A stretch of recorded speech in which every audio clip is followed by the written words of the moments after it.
When I was growing up, back in 1838, if you think in the early 1900s, those of you who know history, remember we reading history, you saw the union demonstrations, they said, 40-hour work week, we want the 40. This was in the early 1900s. 100 years later, people still want a 40-hour work week. Think about it.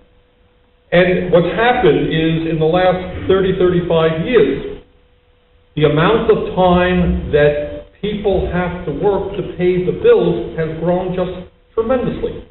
Again, when I was growing up, the expectation was and young people will find this hard to believe, but it's true, one person in a family, in those days generally the man, would work 40 hours a week, is that right? And earn enough money to pay the bills.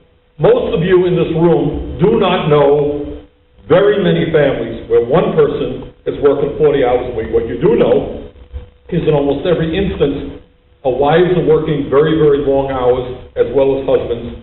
And at the end of all of that, the average family has less disposable income today than was the case 30 years ago. Got that? 2 people working, less disposable income. Why is that? Well, the cost of health care has soared. Housing, until very recently, was going up. Educational costs, whether it's child care or college, going up.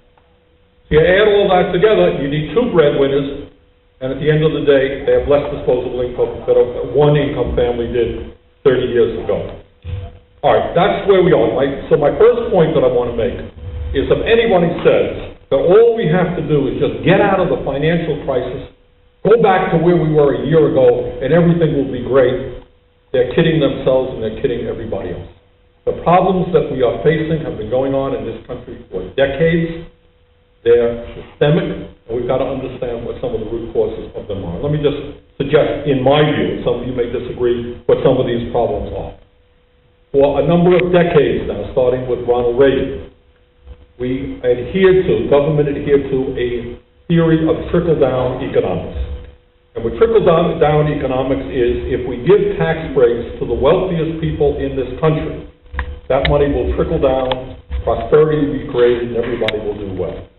I think that the evidence is pretty clear that that theory has not worked. In the last 8 years, we have given huge amounts of tax breaks to the very, very wealthiest people in this country. I don't know where it's trickled to, but it has not trickled to the middle class.